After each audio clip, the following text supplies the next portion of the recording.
Sobat Esen, salam pintar. Berjumpa lagi dengan Kak Rajab, tutor sosiologi esen.id. Kali ini kita akan membahas salah satu materi sosiologi mengenai penelitian sosial. Apa itu penelitian sosial? Mari kita simak video berikut ini.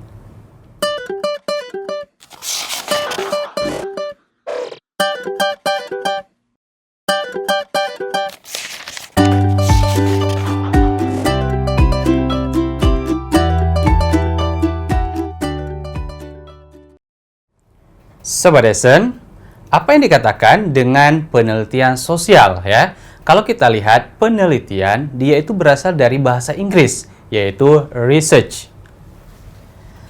Dalam bahasa Inggris, penelitian bisa dikatakan sebagai research.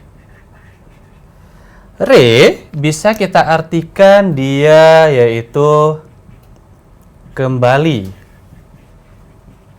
Sedangkan search berarti dia artinya mencari. Nah, jadi bisa dikatakan penelitian itu mencari kembali. Apa yang dicari? Yaitu sesuatu hal yang ingin diketahui. Nah, Sobat Esen mungkin sering melihat misalkan dalam suatu masyarakat adanya sekelompok orang yang melakukan tindak kejahatan gitu ya. Atau misalkan sering melihat pengemis, gelandangan, atau misalkan kelompok-kelompok yang immoral, yang tidak bermoral, misalkan seperti pemabuk dan sebagainya. Nah, pasti muncul dalam keinginan kita ingin mengetahui kenapa sih itu bisa terjadi, apa yang menyebabkan mereka bisa seperti itu. Nah, makanya kita menimbulkan sikap-sikap penasaran, ingin meneliti kenapa mereka bisa seperti itu. Nah, dalam sosiologi itu bisa dikatakan sebagai suatu ilmu penelitian sosial gitu ya, diawali dengan mencari hal-hal yang kita ingin ketahui. Jadi, suatu penelitian sosial bisa kita artikan ya, yang pertama pengertian dari penelitian sosial adalah penelitian sosial itu adanya suatu proses ya, pendekatan ilmiah dan pengkajian pada suatu masalah sosial untuk memperoleh informasi yang berguna dan dapat dipertanggungjawabkan.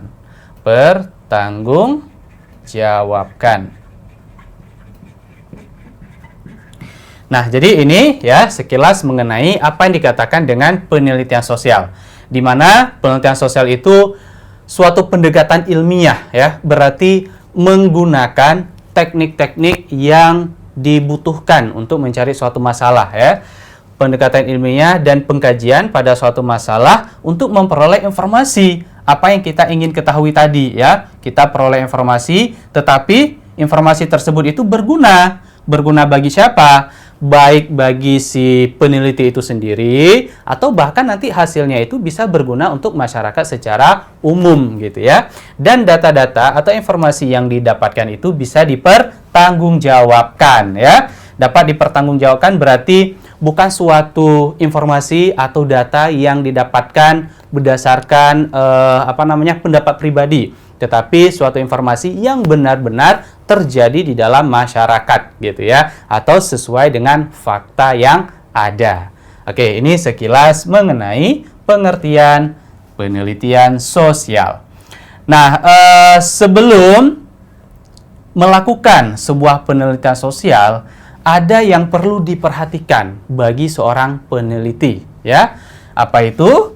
Bisa dikatakan sebagai cara berpikir seorang peneliti. Nah, jadi orang tersebut, orang yang melakukan suatu penelitian itu tidak sembarang orang gitu ya, tetapi orang yang dapat memahami teknik-teknik ya, unsur-unsur yang terdapat di dalam proses penelitian sosial gitu. Jadi yang pertama di sini adalah bagaimana cara berpikir seorang peneliti. Yang pertama itu adalah cara skeptis. Skeptis, kemudian ada analitis, kemudian kritis ya, kemudian jujur dan terbuka dan lain-lain ya. Ini adalah beberapa cara berpikir seorang peneliti. Yang pertama skeptis. Apa itu dikatakan dengan skeptif ya? Skeptif itu suatu cara berpikir berani mempertanyakan fakta-fakta yang ada di dalam masyarakat ya. Berani mempertanyakan fakta. Nah, jadi seorang peneliti itu harus berani mencari informasi, mempertanyakan fakta-fakta untuk mendukung pernyataan si peneliti itu sendiri ya. Itu yang pertama, skeptis. Yang kedua, setelah dia mendapatkan informasi, mendapatkan fakta-fakta di dalam masyarakat, dia harus dapat menganalisis informasi tersebut. Nah, berarti yang kedua di sini analitis, yaitu dapat menganalisis informasi. Menganalisis informasi. Apakah informasi tersebut benar atau tidak? Kemudian adanya sikap kritis. Berarti kritis tersebut di mana pola pikir yang sesuai dengan logika, gitu ya. Pola pikir sesuai dengan logika. Pola pikir sesuai dengan logika. Atau berarti yang masuk akal gitu. Kemudian selanjutnya ada sikap jujur ya. Jujur berarti tidak membuat informasi-informasi yang ada itu menjadi suatu kebohongan gitu ya. Berarti kita harus memiliki sikap jujur. Dan juga ada sikap terbuka, yang artinya terbuka di sini kita bisa mempublikasikan informasi tersebut kepada masyarakat dan siap menerima adanya kritikan-kritikan dari orang lain maupun masyarakat ya.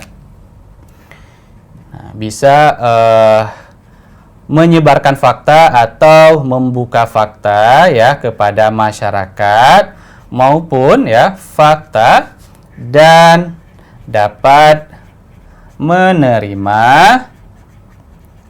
masukan gitu ya dari individu lain atau masyarakat lain. Nah, ini adalah beberapa cara berpikir yang harus dimiliki oleh seorang peneliti. Ada skeptis, ada analitis, kemudian kritis, jujur, maupun terbuka. Nah, selain cara berpikir tersebut, bagi seorang peneliti dia itu juga harus memiliki sikap seperti apa ya. Nah, sekarang kita lanjut ke sikap seorang peneliti. Nah, sikap seorang peneliti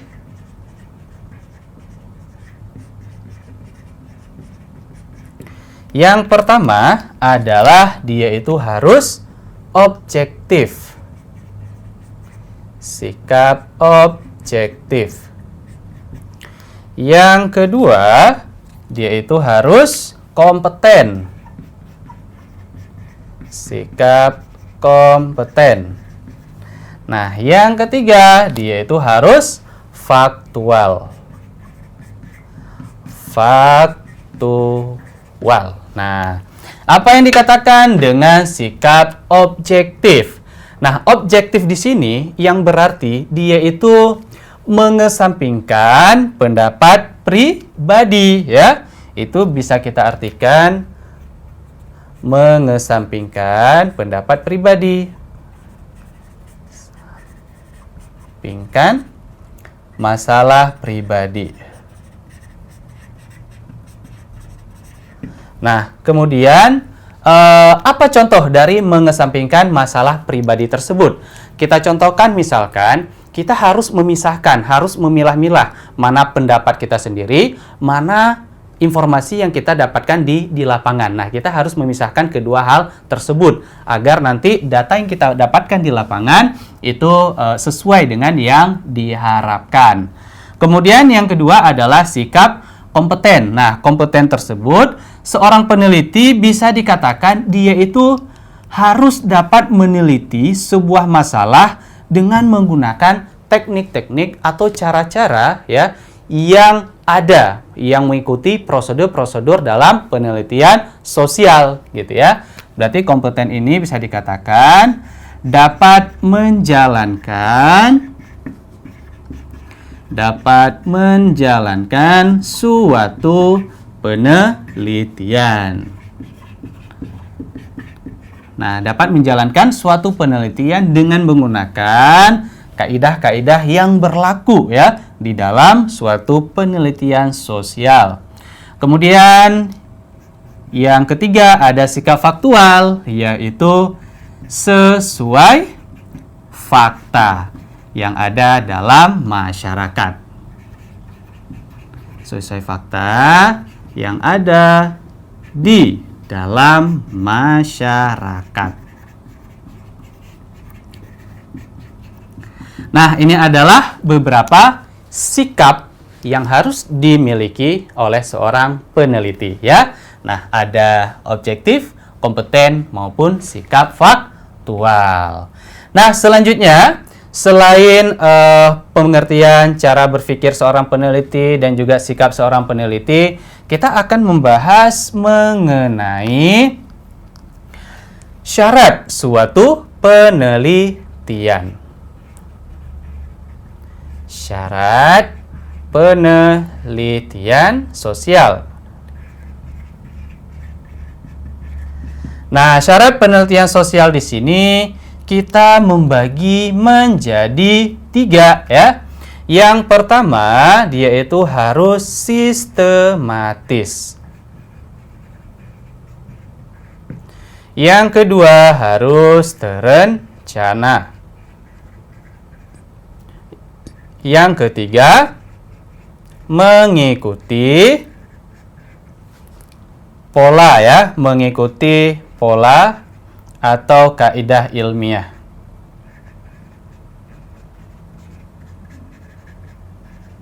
Oke, yang pertama, sistematis. Berarti sistematis di sini dia itu harus berurutan. Sebuah penelitian dilakukan itu harus berurutan.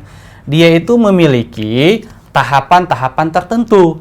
Misalkan tahapan tersebut yang pertama, dari awal pertama kali misalkan menentukan topik ya, menentukan topik yang sampai nanti kepada menarik suatu kesimpulan ya, atau bahkan yang terakhir bagaimana proses menyusun sebuah hasil penelitian. Nah, itu berarti ada tahapan-tahapan tertentu yang mesti dilalui dari hal yang sederhana sampai ke hal yang lebih kompleks gitu ya. Nah, itu dikatakan dengan penelitian yang sistematis, berarti berurutan, berarti harus mengikuti prosedur-prosedur ya di dalam suatu penelitian sosial. Dari yang sederhana sampai ke hal yang lebih kompleks gitu.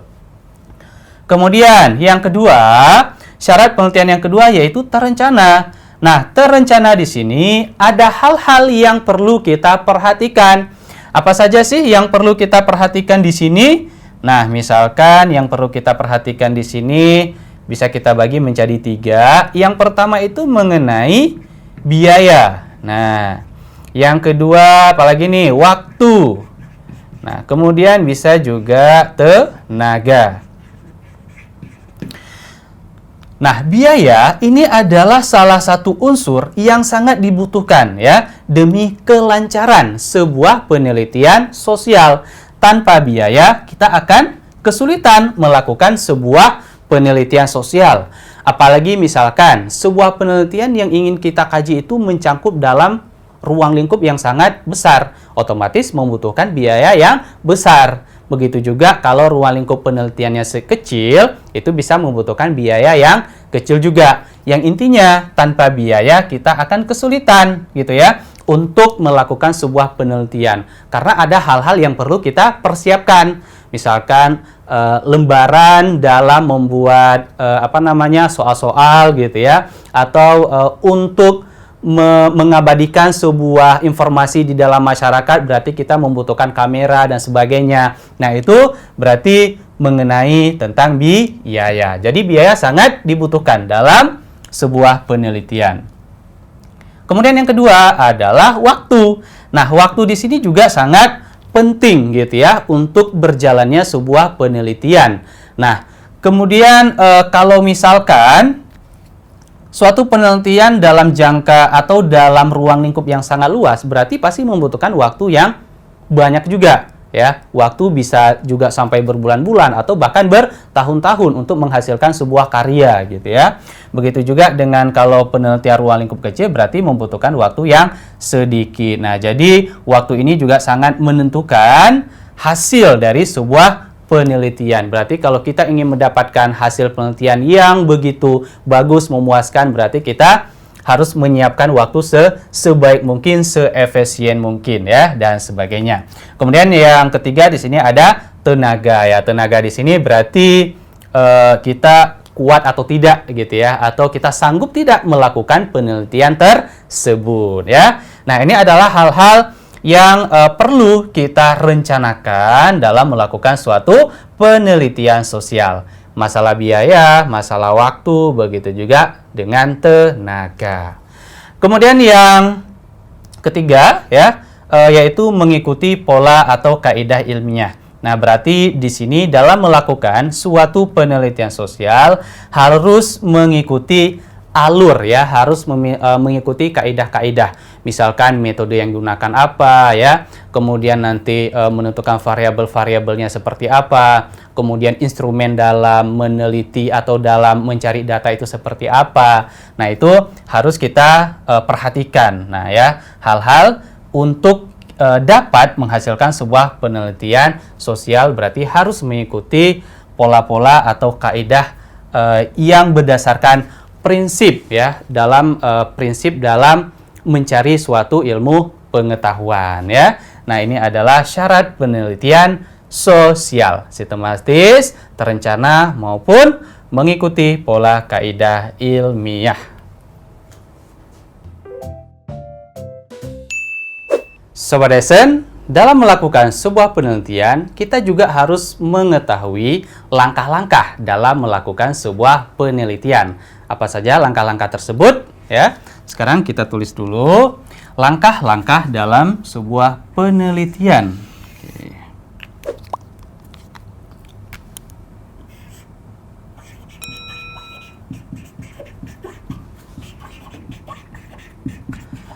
Langkah-langkah penelitian sosial ya. Yang pertama itu kita harus menentukan topik.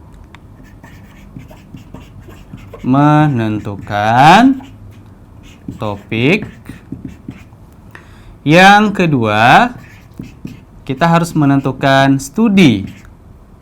Pendahuluan. Kemudian selanjutnya kita harus merumuskan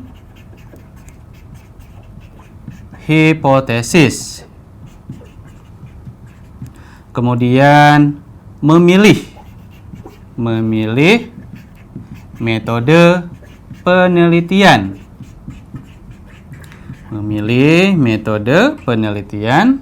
Kemudian menentukan variabel penelitian. Yang kemudian menentukan instrumen penelitian, yang kemudian baru mengumpulkan data,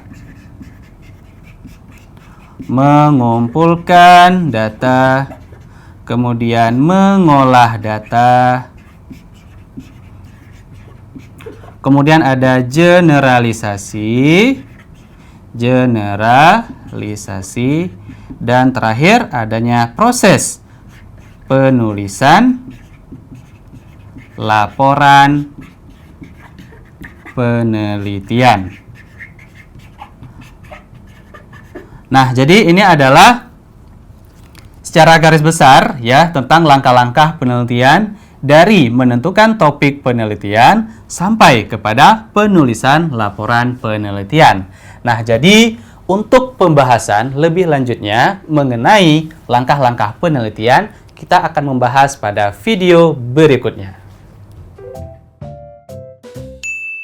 Sobat Dosen, demikianlah penjelasan mengenai penelitian sosial dalam hal pengertian, cara berpikir seorang peneliti, sampai pada langkah-langkah penelitian sosial.